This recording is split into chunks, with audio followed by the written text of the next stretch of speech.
Good morning students. अपन पढ़ रहे थे प्राकृतिक वनस्पति और वन्यप्राणी। प्राकृतिक वनस्पति व वन्य तथा वन्यप्राणी।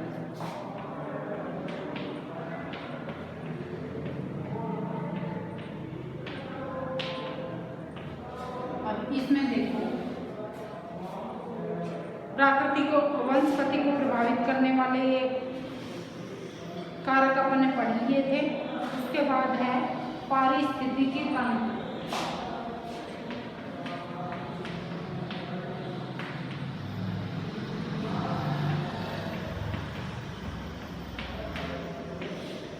अब पारिस्थितिकी तंत्र क्या होता है? पारिस्थितिकी तंत्र वो होता है जिसमें जैसे प्राकृतिक वनस्पति, वन्यजीव या मानव ये आपस में एक दूसरे को प्रभावित करते हैं। इसी से पारिस्थितिकी तंत्र बनता है। जैसे अपन ने पहले बताया था, मैंने पहले भी बताया था, पढ़ा था अपन ने कि जैसे खाद्य श्रृंखला है, एक जीव दूसरे का भोजन है, दूसरा जीव तीसरे का। इस प्रकार से अपने पर्यावरण में संतुलन बना रहता है वन्यजीव प्राणियों में भी। और लेकिन अगर यह पारिस्थितिकी तंत्र जो है इसमें गड़बड़ हो गई या इसको अपने नुकसान पहुंचाया तो इसका अगर संतुलन बिगड़ जाएगा तो अपने काफी परेशानियां आएंगी। जैसे अब बिगड़ रहा है, क्यों? क्योंकि अधिक कुछ प्रजातियां जैसे वन्य जीवों की हैं या अपन ये बड़े प्राकृतिक वनस्पति की कुछ प्रजातियां हैं, वो अब अत्यधिक नष्ट होने के कगार पे हैं। जैसे पहले बड़े बड़े जंगल मिलते थे अपने, लेकिन अब जनसंख्या अधिक बढ़ने से, उद्योगों के विकास अधिक होने से उन जंगलों को साफ कर दिया गया है।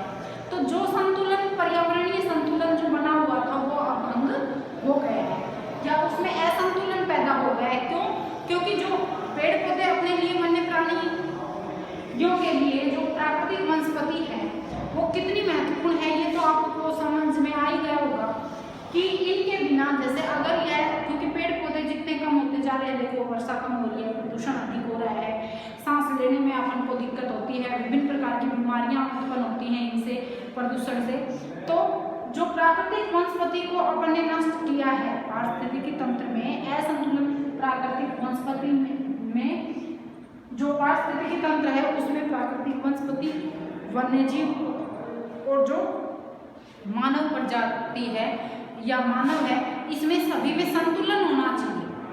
वन्य जीवों का भी होना जरूरी है। मैंने कल भी तुम्हें बताया था कि विभिन्न प्रकार के जैसे जीव जंतु होते हैं वो एक दूसरे को, एक जीव दूसरे को खाता है और दूसरा जीव तीसरे का भोजन है। तो इस प्रकार से संतुलन बना रहता है। अन्यथा अपने यहाँ फिर अगर इस प्रकार की जैसे ये प्रजातियां नष्ट होगी, जैसे मैंने कल भी तुम्हें बताया था कि जैसे पहले जंगली जानवर कितने होते थे, भालू थे, ये चित्ता थे, हिरण थे, ये शेर थे, शेर की अलग अलग प्रजातियां थी। तो उसमें ये एक संतुलन बना हुआ था कि कुछ जीवों को जैसे शेर खाता था, कुछ जीवों को, छोटे जीवों को फिर छोटे जानवर खाते थे और फिर उनसे वो संतुलन बना रहता था पर्यावरण में भी। लेकिन अब यह भंग हो गया क्योंकि उनका प्राकृतिक जो आवास था वो अब भंग कर दिया है मनुष्य ने। तो इससे ये परेशानियां आ रही हैं। आप देखो पारिस्थितिकी तंत्र में अपन पढ़ते हैं,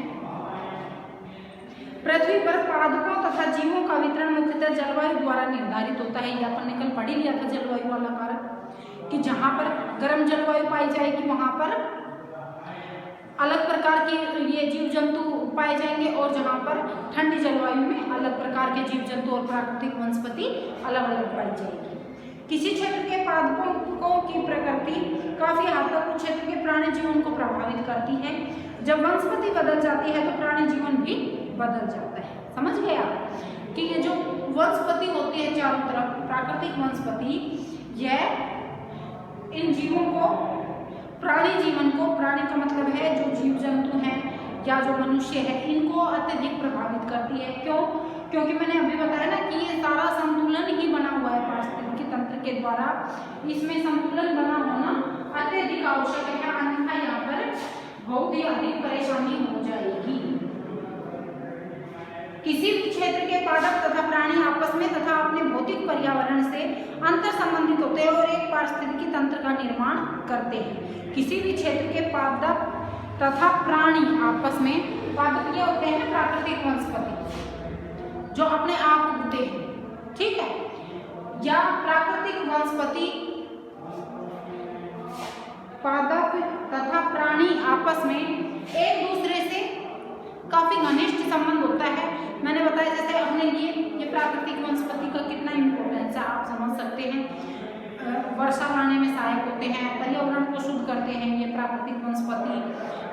विभिन्न प्रकार के अपन को खाद्य पदार्थ उपलब्ध कराती है, विभिन्न प्रकार की जड़ी बूटियां इनसे प्राप्त होती हैं। तो अपने लिए कितना पर्यावरण को संतुलित रखती हैं या शुद्ध रखती हैं, तो अपने लिए कितना महत्वपूर्ण है। अगर इसी को जैसे आप वनों को नष्ट कर दिया, वनों की कमी आ रही है ना, लगभग 19% कुल क्षेत्र के 19% क्षेत्र पर ही वन पाए जाते हैं, लेकिन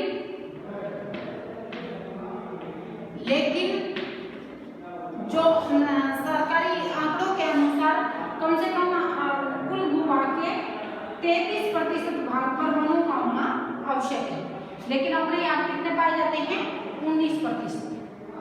तो ये कितने कम है, यह असंतुलन पैदा हो गया ना इनमें कि वनों की जो कटाई की जा रही है वो किस लिए की जा रही है, लोगों का विकास करने के लिए, मनुष्य को बसने के लिए। जनसंख्या अधिक बढ़ रही है तो इनका नष्ट किया जा रहा है। मनुष्य भी इस पारिस्थितिकी तंत्र का अविच्छिन्न भाग है। भारत मानव कैसे किसी भारत के स्थान के पारिस्थितिकी तंत्र को प्रभावित करता है। अब मानव कैसे प्रभावित करता है आप बता सकते हैं। अब मानव मैंने बताया कि अपने सुविधाओं के लिए इस पारिस्थितिकी तंत्र में असंतुलन पैदा करता है। जैसे पेड़ पौधों को मनुष्य काटता है, पेड़ पौधों को काट देगा, उसका प्राकृतिक जो आवास है वन्य जीवों का वो नष्ट हो जाएगा, जो उसके द्वारा अपन को लाभ होते हैं वो सारे नष्ट हो जाएंगे। अब ये जनसंख्या अधिक बढ़ने से और औद्योगिक विकास अधिक करने से मनुष्य ने ये पारिस्थितिकी तंत्र में असंतुलन पैदा कर दिया है। मनुष्य वन्य जीवन और वनस्पति को अपने लाभ के लिए प्रयोग करता है। मनुष्य अपने लालच के कारण इन संसाधनों का अधिकतम प्रयोग करता है। वह वृक्षों को काटकर और जानवरों को मारकर पारिस्थितिकी तंत्र में असंतुलन पैदा कर रहा है। परिणाम स्वरूप कुछ प्रजातियों के विलुप्त होने का भय होता है। क्या आप जानते हैं कि धरातल पर एक विशिष्ट प्रकार की वनस्पति या प्राणी जीवन वाले विशाल पारिस्थितिकी तंत्र को क्या कहते हैं? विशिष्ट प्रकार की वनस्पति और प्राणी जीवन अपने विशाल पारिस्थितिकी तंत्र को जीवोम कहते हैं। जीवोम, जहां विभिन्न प्रकार की पारिस्थितिकी तंत्र में और जो ये वन्य प्राणी होते हैं इनमें जो संतुलन होता है उसे क्या कहते हैं? जीवोम। ठीक है, यह तुम्हें याद रखना है। जीवों की पहचान पादप पर आधारित होती है। अब इसमें सारे आ जाते हैं, समुद्री जीव जंतु भी आ जाएंगे, जंगली जीव जंतु भी आ जाएंगे, जो प्राकृतिक वनस्पति है वो भी आ जाएगी, मानव भी आ जाएंगे, सभी आ जाएंगे जीवों में। ठीक है, अब इसमें देखो पारिस्थितिकी तंत्र में मैंने तुम्हें बताया कि मनुष्य ने, आपने अभी पढ़ा कि मनुष्य ने अपने लाभ के लिए इस पारिस्थितिकी तंत्र में असंतुलन पैदा कर दिया है। किस प्रकार से असंतुलन पैदा कर दिया है कि जो अपनी सुविधाओं के लिए, अपनी सुविधाएं कौन सी, जैसे पेड़ पौधों को मनुष्य काटता है अपने लाभ के लिए, क्यों? उसको बसने के लिए जमीन चाहिए, क्षेत्र भूभाग चाहिए ना, खेती करने के लिए भूभाग चाहिए, और इसमें उद्योगों का विकास करने के लिए उसको क्षेत्र चाहिए। तो आज कल अब वनों का मैंने अभी बताया कि भारत में 19% भूभाग पर ही वन पाए जाते हैं, जबकि उन्होंने कितने भाग में चाहिए? 33% भूभाग पर वन होने चाहिए। कुछ क्षेत्र ऐसे हैं जहाँ पर अधिक जनसंख्या निवास करती है, वहाँ पर ये प्राकृतिक वनस्पति नहीं पाई जाती। तो इससे असंतुलित कुछ प्रजातियां, जैसे अपने लाभ के, मैंने बताया तुम्हें कि पारिस्थितिकी तंत्र में जो एक जीव दूसरे पे निर्भर होता है या लाभदायक होता है, एक तंत्र दूसरे के तंत्र के लिए, जैसे प्राकृतिक वनस्पति में वो अपने लिए लाभदायक है। अब प्राकृतिक वनस्पति में जहाँ पर अधिक वन पाए जाते हैं वहाँ पर जैसे विभिन्न प्रकार के जीव जंतु पाए जाते हैं, विभिन्न प्रकार की प्रजातियां, लेकिन उनको नष्ट करने से कौन से अब हानि हुई है? उनको नष्ट करने से अपने पर्यावरण में असंतुलन पैदा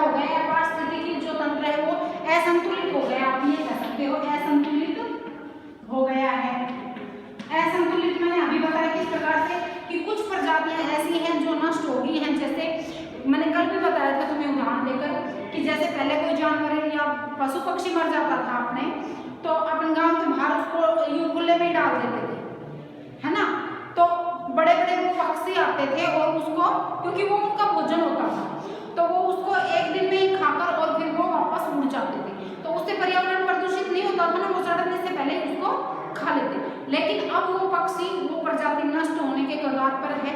तो अब क्या करते हैं, जीव जंतु को या तो जैसे सरकार ने व्यवस्था कर रखी है कि वो उठा के ले जाएंगे, वो आते हैं, इतने सड़ जाते हैं, पूरा पर्यावरण प्रदूषित हो जाता है। अनेक प्रकार की बीमारियां होती है उस दुर्गंध से, अपने वायु में जो फैलती है, विभिन्न प्रकार की अपने समस्याओं का सामना करना पड़ता है। अब जैसे पेड़ पौधों की कमी से अपन को कितनी समस्याएं उत्पन्न हो रही है, मिट्टी का कटाव अधिक होता है, बारिश कम होती है, वातावरण प्रदूषित हो रहा है, ये कंदमूल जो अपन को वृक्षों के द्वारा मिलते थे उनकी जड़ी बूटियों की कमी हो गई है, तो असंतुलित हो रहा है। मतलब ये है कि इसको प्रदूषित मानव ने, मनुष्य ने कर दिया है। और जो समुद्री जीव जंतु हैं या जो वन्य जीव प्राणी हैं, वो भी अधिकतर प्रजातियां नष्ट हो गई हैं इस प्रदूषण के कारण। और इसका जिम्मेदार कौन है? मनुष्य। ठीक है, पारिस्थितिकी तंत्र में असंतुलन पैदा करने का जिम्मेदार कौन है? मनुष्य है। अब आगे है वनस्पति के प्रकार। ये पारिस्थितिकी तंत्र आ गया होगा आपके समझ में कि इसमें असंतुलन पैदा कर दिया है और कुछ विशेष प्रकार की जो ये थी प्रजातियां थी वो नष्ट होने के कगार पर हैं। अब है वनस्पति के प्रकार। वनस्पति के प्रकार, कितने प्रकार की वनस्पति भारत में पाई जाती है? या देखो इसमें 5 प्रकार की है। उष्णकटिबंधीय वर्षावन, उष्णकटिबंधीय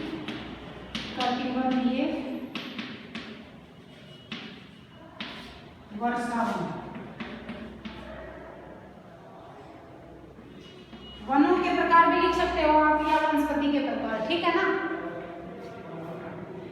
उष्णकटिबंधीय पर्णपाती वन, दूसरा है उष्णकटिबंधीय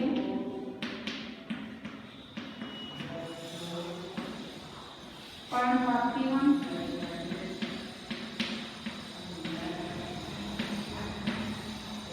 तीसरा है उष्णकटिबंधीय कटीले वन, उष्णकटिबंधीय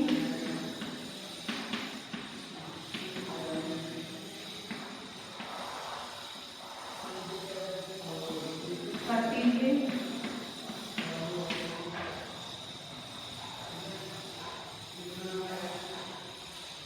कटीले कटीले वन है झाड़ियाँ, ठीक है। अगला है चौथा इसमें पर्वतीय वन,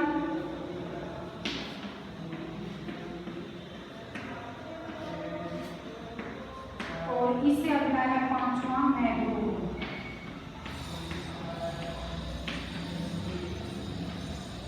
अब ये जो प्राकृतिक वनस्पति के प्रकार बताए हैं 5, इनका अलग अलग वर्णन करेंगे। इनके कौन कौन से क्षेत्र में कौन से प्रकार की प्राकृतिक वनस्पति पाई जाती है, यह अपन इनका वर्णन अपन कल पढ़ेंगे। ये प्रकार आज पढ़ लिए हैं, इनका वर्णन अब अपन कल पढ़ेंगे। बहुत ही इम्पोर्टेंट है ये, अब कल पढ़ेंगे।